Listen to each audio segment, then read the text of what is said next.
My family arrived in the early 1970s. I wasn't even born then. I grew up in the 1980s, and Mississauga was a very different place then. As I got older, I became one of 7 children, and so the idea of security and responsibility meant something very different to me at a very young age. I remember us having a tough time with my father's single income after my mom had to quit her job because of the high cost of childcare. We grew up in subsidized housing and couldn't afford vacations.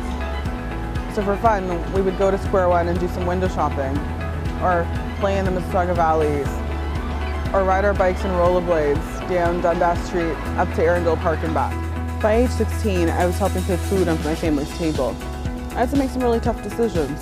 Decisions of whether I would continue my bachelor's degree, or whether I was going to help put food on the table, buy diapers, and winter jackets and school supplies for my siblings. I don't regret my decisions because they've made me stronger in more ways than one.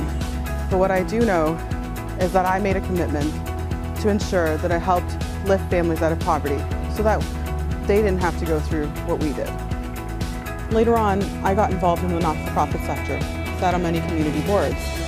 I started working with charities like the United Way, became a violence against women advocate. I spent a lot of time working on projects that made sure that Mississauga became a safer and more prosperous place for all of us.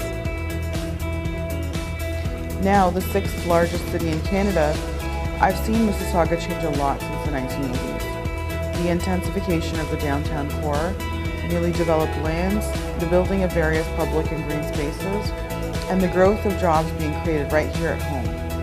In the last 10 years, Mississauga has had some real challenges. Things are not that affordable, employment is scarce or precarious, and our struggle with congestion and traffic seems never ending. Tom and I have a plan to make our everyday lives more affordable in Mississauga. By investing in small businesses and creating stable and reliable jobs and investing in our infrastructure and transit. It's time for a new vision, one that will truly help Mississauga. It's time for a new government, one that we can truly trust. And it's time for a new voice in Parliament, someone born and raised right here in Mississauga, someone who truly understands our local issues. I'm Farheen, the NDP MP candidate for Mississauga Centre, and I am a New Democrat.